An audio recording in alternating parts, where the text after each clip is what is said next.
upon a time, in an old stone monastery set on a hillside covered with vines, there lived a monk called Brother Heinrich. Brother Heinrich wasn't like all the other monks who lived in the monastery. They used to spend their time together working in the monastery vineyards, looking after the vines, picking the grapes, and making wine. The wine from their monastery was the finest and juiciest in all the land, and people came from far and wide to try it. Brother Heinrich had to help make the wine too, but he worked by himself. Except, that is, for Sigismund. Sigismund was the donkey who worked the wine press that squeezed the grapes. The wine press stood in a little cobbled courtyard, and Sigismund had to walk round and round the courtyard all day, pulling a long wooden arm that made the wine press work. Brother Heinrich put the grapes in and waited for the grape juice to trickle out into a big stone jar. When the jar filled up, he took it away to the cellars and fetched back an empty one. It was rather boring work for both of them, but they didn't mind. Brother Heinrich liked to talk to Sigismund, and Sigismund liked to listen. And sometimes he would answer Brother Heinrich in a friendly sort of way.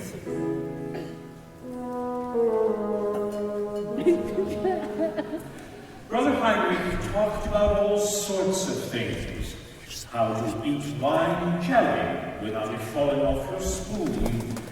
How to stop the mice biting your toes when you've got sandals on. But most of all, he liked to talk about music. Brother Heinrich loved music. He knew how to play lots of different instruments, even difficult ones, like the harp and the sackbut. And he was good at singing, too. In fact, he sang so well that the abbot had put him in charge of the monastery choir. Every day, when it was time for work to finish, Brother Heinrich took Sigismund back to his stable, gave him some hay, wished him good night, and hurried off to choir practice. But he felt sad that Sigismund was left out. So sometimes he let him come along to choir practice and sing in the choir. Well, Sigismund liked that very much. He stood on his hind legs in the choir stalls and tried hard to follow the music, just like all the others in the choir. Brother Heinrich lent him an old pair of spectacles so he could read better. Sigismund felt very important. He joined in all the songs that the choir sang, though sometimes his voice did stick out a bit.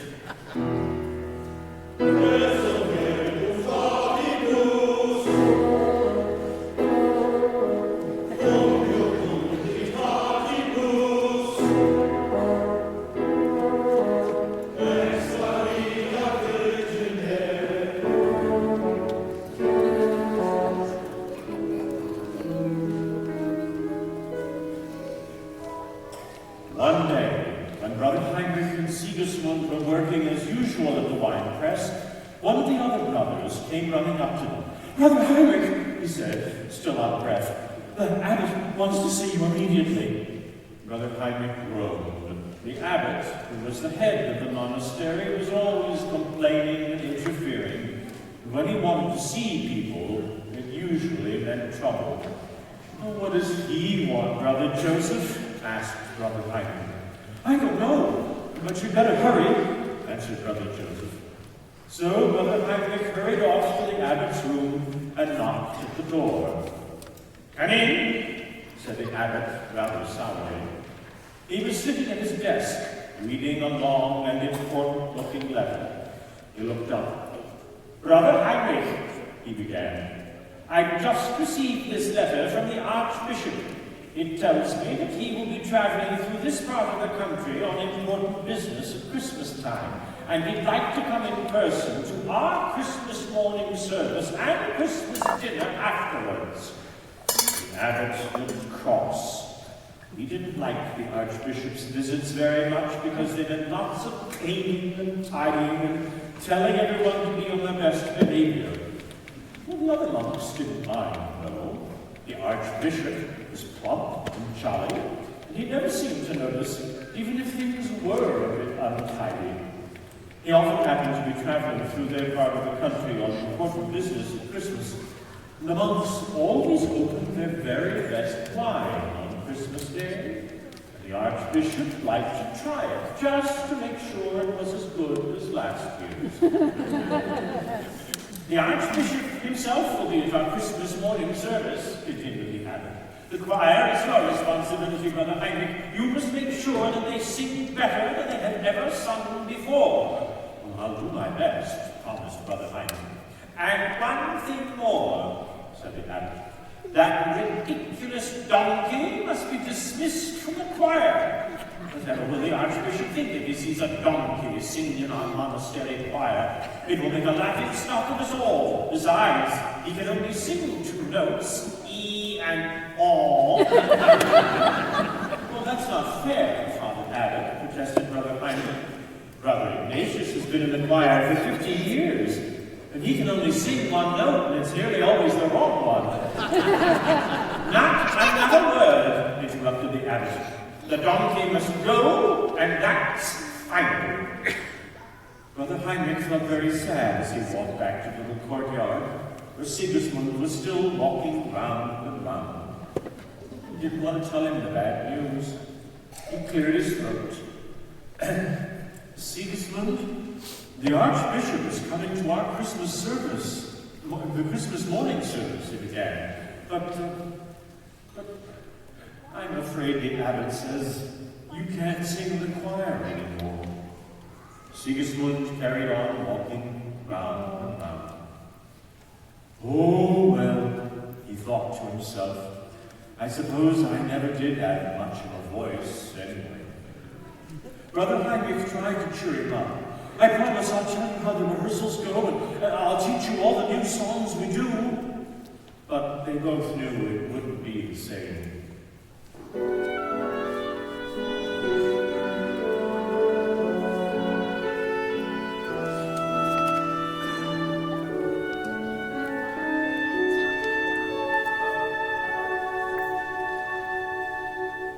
Rehearsals began for the Christmas morning service. Brother Heinrich stood in front of the choir, keeping time with a twig and singing very loudly. They practiced hard every day, but somehow nothing seemed to go right. Secretly, everyone missed Sigismund. Soon the monks in the choir started to complain. We're bored with these stupid songs, said one of them. Nothing but the same old Christmas carols year after year, said another. It's all your fault, young Heinrich, grumbled Brother Ignatius, who had been in the choir for 50 years and thought it wasn't like it used to be. You musicians are all the same, sitting round dreaming about your precious music. If you ask me, you don't know the meaning of an honest day's work. You're supposed to be so good at music, said one of the younger monks. Well, why don't you write us a new carol so we won't have to do all the same old ones over again? Oh, yes, write us a carol everyone to cry together. Except for Brother Ignatius, who preferred the old carols anyway. But I've never written a carol before, protested Brother Heinrich. Well, you'll just have to do your best, said the others. A new carol will make all the difference to the Christmas service. So, Brother Heinrich cut himself a new quill from an eagle's feather and laid in a supply of fresh parchment. Every night, he sat down at the desk in his little room to try and write his new carol. Oh, he tried and tried. All sorts of ideas came into his head, but somehow none of them was quite right.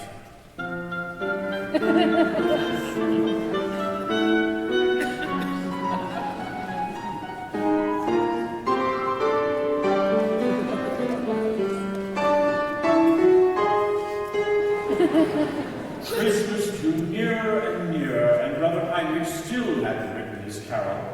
What am I going to do, Sigismund? He cried in despair. The choir say they must have a new carol so they can practice it, and the abbot has got to hear about it and keeps asking if I've written it yet. Sigismund looked at him sympathetically.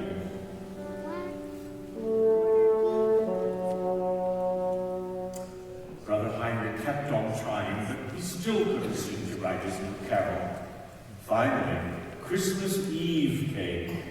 All day he paced up and down his room and scribbled frantically, while Sigismund, whose work was over for the season, sat in a corner watching anxiously. By the evening there was still nothing on the parchment but crossings out. "It's no good, Sigismund," he said sadly. "I'll have to give up. It looks as if it isn't going to be a very Merry Christmas for either of us. The abbot doesn't want you in the choir anymore. Now the choir isn't going to want me anymore because I can't write their new carol. Come on, I'd better put you in your stable for the night." The two of them walked slowly side by side across the courtyard and towards the stables. It was a bright, starry night, and the only sound to be heard was the clip-clop of Sigismund's hooves across the cobblestones. At least, Brother Heinrich thought it was the only sound to be heard. "Stop a minute, Sigismund," he said. "Listen, can you hear something?" Sigismund stopped and pricked up his ears, and he shook his head and walked on again. "Sigismund, there is something. Listen, it sounds like singing." This time Sigismund heard it too. It was singing, and at first neither of them could see where it was coming from. Then, as the sound of singing grew nearer, they did see where it was coming from, and they couldn't believe their eyes. A little way in front of them was a big circle of very bright light, so bright that at first their eyes were dazzled and they couldn't see anything else. Then, as they got used to the light, they saw that it really was angels, more of them than you could ever count, all in shining white robes, dancing round in a ring and singing.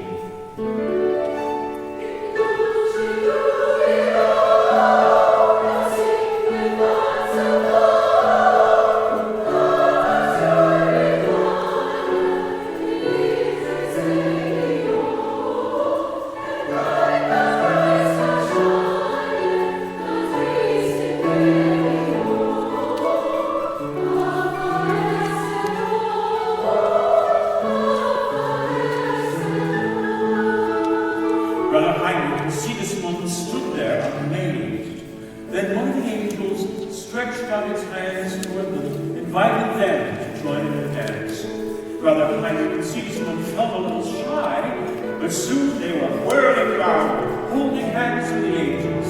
Sigismund never thought he'd get excited about going round and round in a circle, but suddenly it was the loveliest feeling he could ever imagine.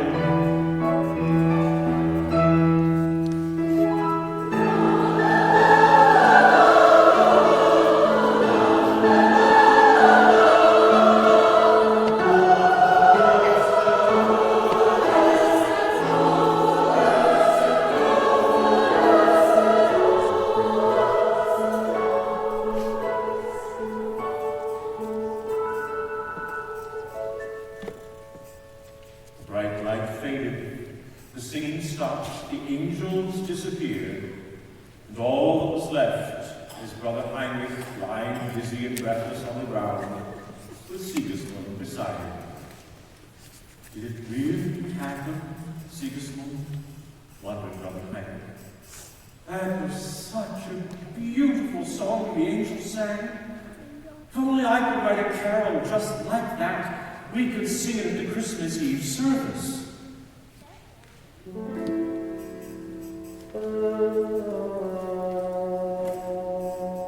Sigismund, why don't we sing the Angels' Carol at the Christmas service? If I go and write it down now, we can practice it first thing in the morning, and it'll be ready for the service. I'll tell the choir the angels sang it to me. Brother Heinrich rushed back to his room with Sigismund clip-clopping close behind him. He sat down excitedly at his desk, dipped his quill into the ink pot, and started writing out the Angel's Carol as fast as he could go, sprinkling sand on the parchment every so often to help the ink dry.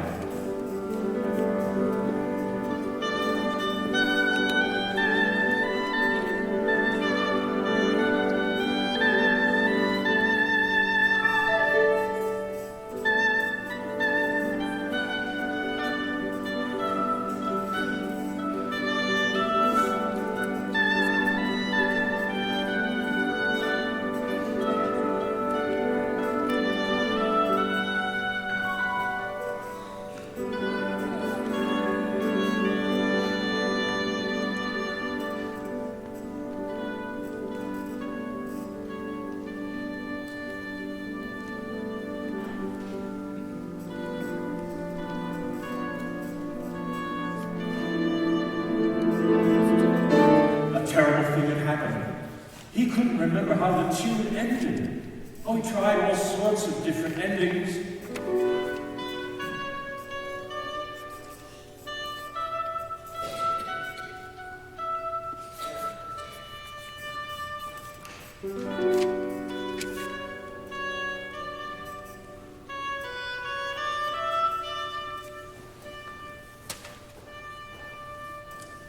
But none of them was the same as the angels had sung. Oh, Sigismund, wailed Brother Heinrich, we're not going to be able to do the angels' carol after all. I can't remember the last bit. See, the tune's no use without an ending.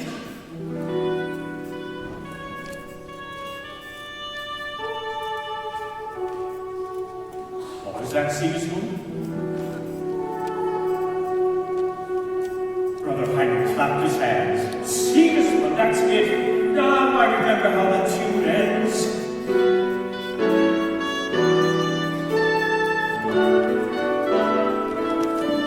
Brother Heinrich quickly wrote down the last bit of the tune, in case he forgot it again. And then the two of them danced round and round the little room, singing the angels' carol, till they both fell asleep, exhausted. Early next morning, Brother Heinrich ran to find the abbot to tell him everything that had happened. The abbot didn't believe a word of the story about the angels, but he was so relieved that they were going to have a new carol to sing to the archbishop after all, that as a special concession, he said he would allow Sigismund to sing in the choir again, just this once. Brother Heinrich was overjoyed. He ran off to tell Sigismund, who could hardly believe his good fortune, and the two of them hurried along to choir practice. The choir rehearsed the angels' carol till it was perfect, and by now it was almost time for the Christmas service to begin.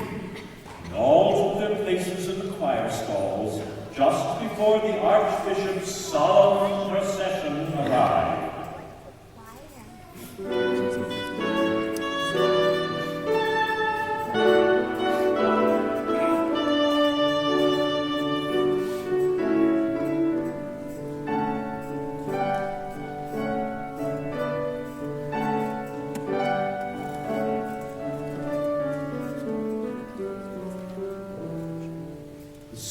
Went beautifully, and everyone was very excited when the moment came for the angels' carol.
Fears I might think him a strange sight.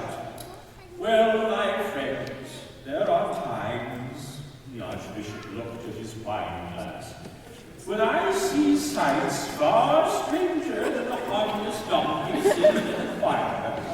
Long may he continue a member, and though he only sings 2 notes, there are surely times when those 2 notes are exactly the right ones. Brother Heinrich and Sigismund smiled secretly to each other. So, my friends, concluded the beaming Archbishop, God's blessing upon this house, and upon all the good work that is accomplished here. The Archbishop eyed his wine glass again wistfully, and a Merry Christmas to one and all.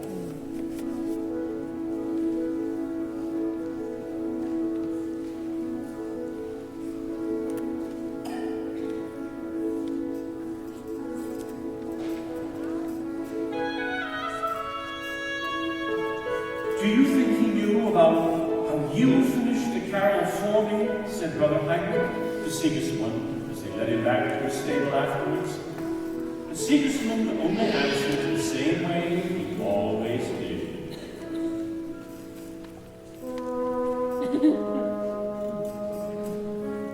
That night, the two friends both went to sleep very happy and still thinking about their wonderful experience with the angels. They were sure of one thing: it had been the very best Christmas